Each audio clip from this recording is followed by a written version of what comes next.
Kemungkinan, ya, kemungkinan. Karena kalau lihat dari cara offsetnya mereka sudah profesional. Ya, mudah-mudahan dengan ini akan terungkap seluruhnya. Ya. Dari hasil pemeriksaan sementara sudah diketahui kira-kira ini kali pertama mereka melakukan kejahatan tindak pidana seksual atau tidak?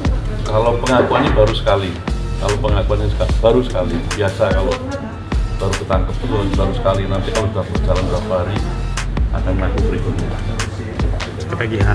Ya. Dari terusnya kan menggunakan jerat. Ya. Selain harimau kan ada juga beruang madu. Artinya mereka menargetkan harimau saja atau apa aja yang kena gitu? Terutama harimau. Ya. Terutama mereka harimau. Gitu. Karena sesuai dengan mungkin harga market di luar itu kan harimau kalau diusaha kan bagus itu. Secara umum tadi ada 33 kasus Ya. tindak pidana satwa liar, Pak, ya? Ya. Bisa dijelaskan? Sejak tahun 2015 ya itu ada sudah